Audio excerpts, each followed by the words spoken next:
Assalamualaikum warahmatullahi wabarakatuh. Salam sejahtera bagi kita semua. Ipwija mantap, Ipwija maju, Ipwija jaya, STIE Ipwija mantap maju jaya.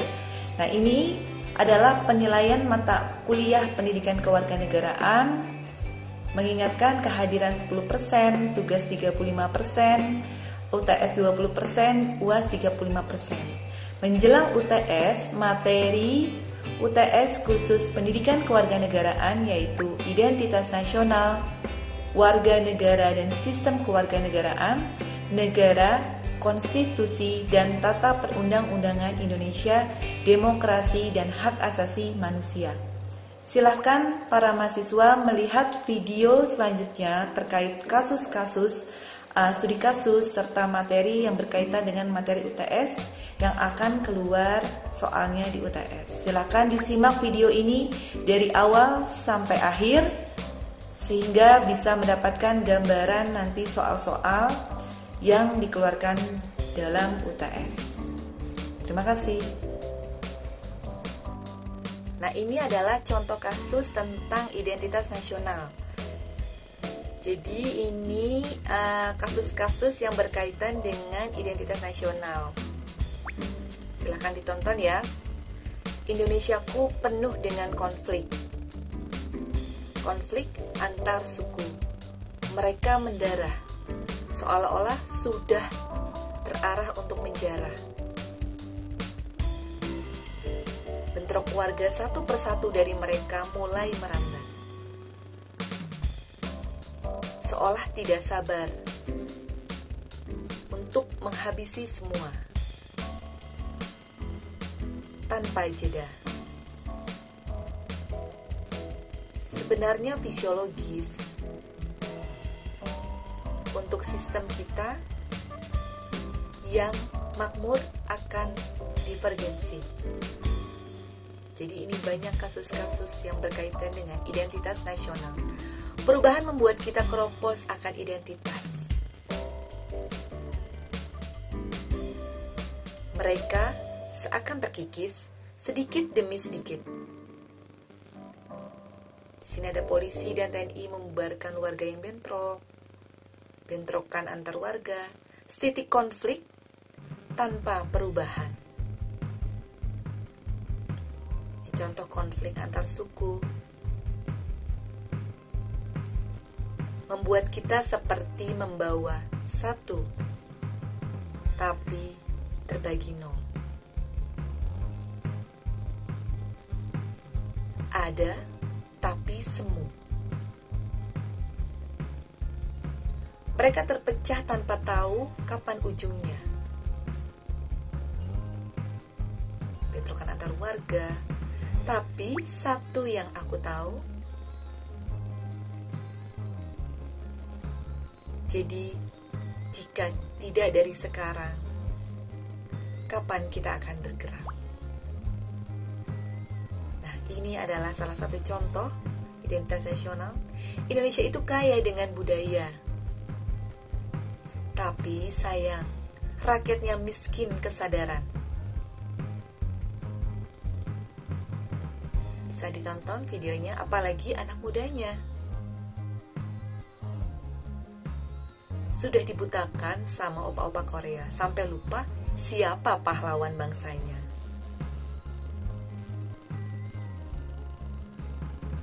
Yuk, kita anak muda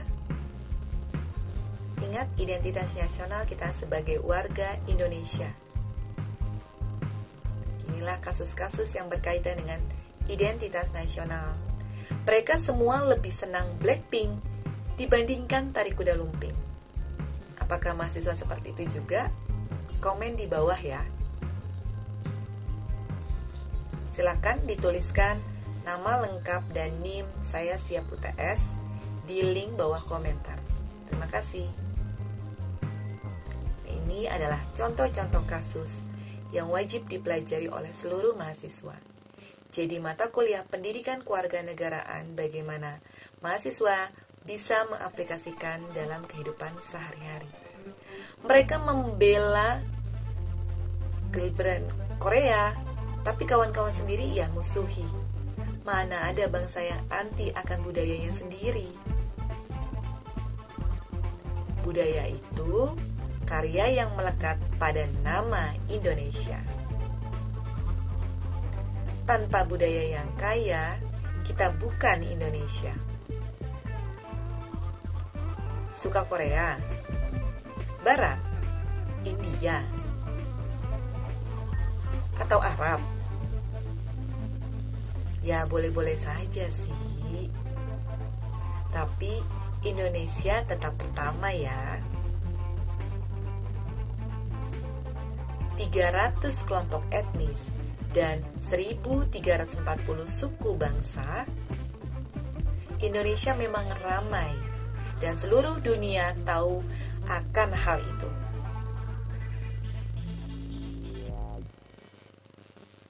Ramai tidak menjadikan mereka damai dengan mutlak. Ingatkan, konflik itu ada karena perbedaan. Perselisihan sudah jadi makanan sehari-hari. Yang kecil semakin dikucilkan, sementara yang banyak kadang-kadang. Lagi pula kenapa kita harus terpaku pada jarak, sementara Barat menunggu kita untuk pulang? Ayo, raih yang jauh, eratkan yang dekat, karena mereka adalah kita. Dan terpecah bukan identitas kita. Ini salah satu contoh kasus identitas nasional. Tulang punggungnya adalah komunikasi. Komunikasi itu jembatan antar koneksi. Tanpa koneksi, Sabang dan Merauke akan jadi milik siapa? Jadi pendidikan kewarganegaraan ini kasus-kasus ya, dikenal akan beragam bahasa daerah dan juga bahasa Indonesia. Tapi anak muda zaman now kayaknya lebih suka pakai apa ya? Inggris gitu deh. Lupa sama bahasanya sendiri. Ini kasus identitas nasional. Padahal bahasa Indonesia itu bisa menyatukan yang jauh dan mendekatkan yang dekat. Membuat kita mengerti hal-hal yang tadinya luput dari pemahaman. Bahasa Indonesia itu pemersatu, tanpa pamrih. Islam, Nasrani, Katolik, Hindu, Buddha, dan Konghucu. Mana sih yang tidak kenal Indonesia kaya akan toleransi? Sila pertama, ketuhanan yang Maha Esa. Indonesia dianugerahi umat Islam, umat yang beragam. Beda tempat ibadah, bukan penghalang untuk tetap bergandengan. Saling padu memadu,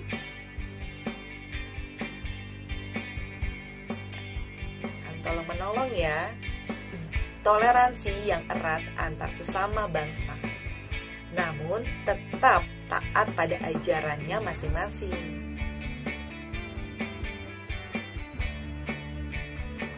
Seperti sekarang bulan Ramadan ya.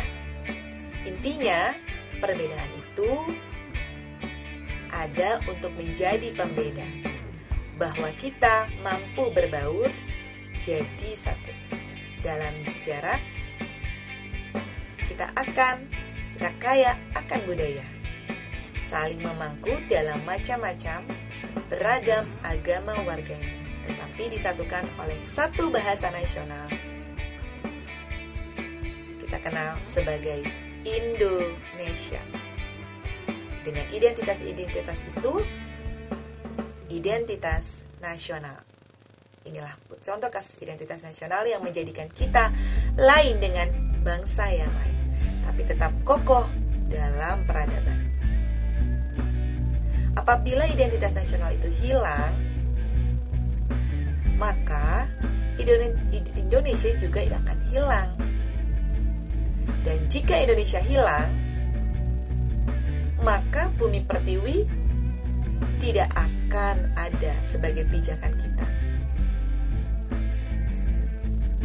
Dimanapun itu, tetaplah mengingat bahwa nama Indonesia melekat pada pundak kita.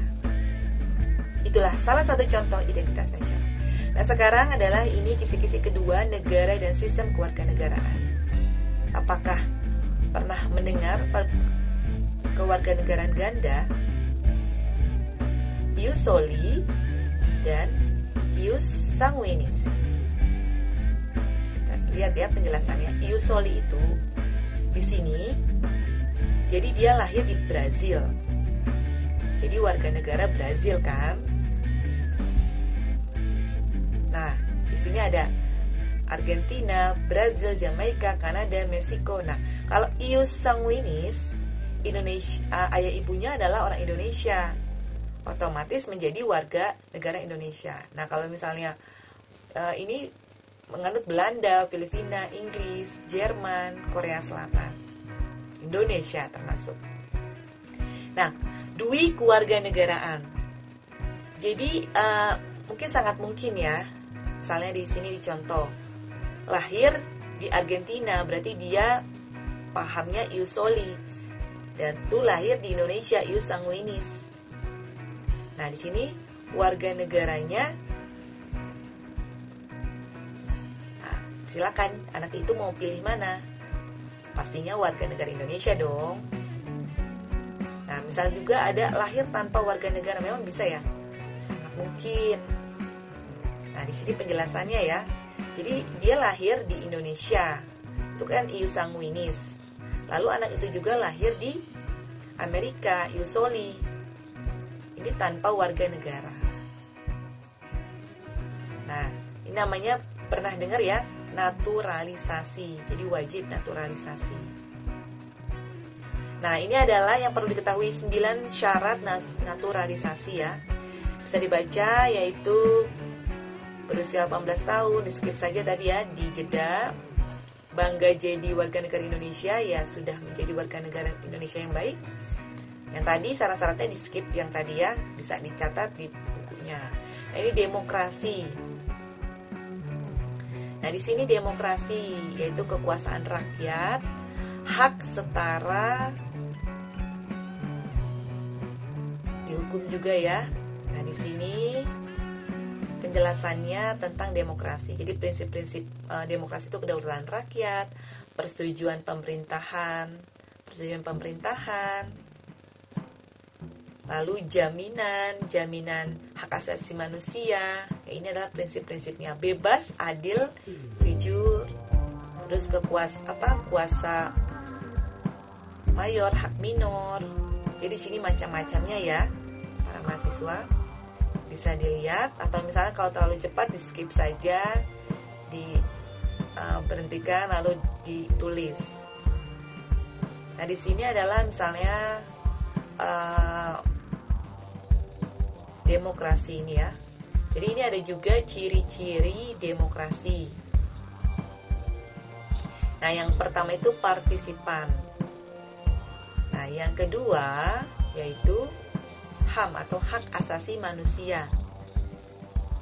Yang ketiga yaitu hak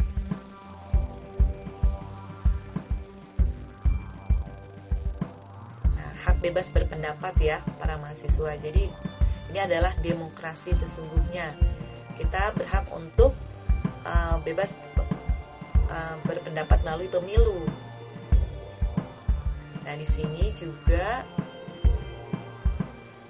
dalam demokrasi satu. Jadi lalu manakah yang termasuk demokrasi? Di sini ada negara-negara yang termasuk demokrasi. Nah, negara demokrasi penuh. Di sini ada Norwegia, termasuk demokrasi penuh. Islandia, Denmark, lalu Selandia Baru, Australia, Kanada, Amerika Serikat, Jepang, Uruguay. Lalu di sini juga ada negara-negara demokrasi tidak sempurna. Jadi ada yang sempurna dan tidak sempurna, itu Indonesia, India, Malaysia, Filipina, Brazil, Argentina, lalu Ghana ya, Zambia, Mongolia. Nah, bagaimana sih perkembangan demokrasi di Indonesia nih? Sini dijelaskan ya, perkembangan demokrasi di Indonesia. Nah, di sini zamannya Bapak Ir Soeharto ya, yang pertama kali Soekarno. Ini adalah demokrasi terpimpin Soekarno. Nah, ini presiden selanjutnya yaitu pada tahun 1998 demokrasi semu. Nah, lalu di sini negara yang demokratis, menjadi demokratis ya, yang tadinya semu jadi demokratis. Nah, sekarang ini demokrasi. Nah, order baru. Jadi sini perkembangan ya, perkembangan demokrasi dan demokrasi parlementer tahun 1950. Nah, di sini juga bisa dilihat ya, jadi ini macam-macam demokrasi, lebih demokratis. Nah, jadi para mahasiswa bisa ada gambaran ya, kira-kira nanti yang keluar UTS-nya seperti apa. Jadi 5 soal esai, ada teori dan ada studi kasus. Nah, di sini misalnya terbuka ya, demokrasi terbuka juga. Hak dasar. Jadi hak dasar. Jadi para mahasiswa ini hanya gambaran saja. Dalam melaksanakan demokrasi Indonesia, adakah terjadi suatu penyimpangan? Nah, di sini dijelaskan ya. Penyimpangan demokrasi. Nah, ini yang ada di Orde Lama. Jadi di Orde Lama ini penyimpangan demokrasinya dijelaskan melalui gambar seperti ini. Jadi para mahasiswa juga bisa melihat di Penpres ya. Di sumber yang lain ini hanya gambaran-gambaran saja, undang-undang yang akan keluar di UTS. Presiden seumur hidup. Nah, seperti itu ya. Jadi para mahasiswa juga bisa melihat di buku Google Playbook yang ada di Playbook, dan diketik saja pendidikan kewarganegaraan. Di situ ada buku buatan mahasiswa STIE IPIJA. Bisa dilihat situ juga, atau buku dari Kementerian Ristekdikti yang Ibu sudah share di grup WA masing-masing. Jadi ini hanya gambaran saja ya, materi-materi. Ada tadi identitas nasional, lalu negara, sistem kewarganegaraan, dilanjutkan oleh demokrasi, dan nanti selanjutnya dijelaskan lagi. Ya, ini hanya animasi-animasi saja. Apa sih pentingnya demokrasi? Itu sudah dijelaskan juga ya di buku-buku. Silakan bisa melihat berbagai sumber. Jadi terjalinnya komunikasi yang akrab dan harmonis. Nah, ini salah satu animasi supaya lebih interaktif. Tapi sumber buku sudah lengkap ya para mahasiswa ya, sudah Ibu share juga. Nah, di sini misalnya komunikasi ya. Yang kedua itu adalah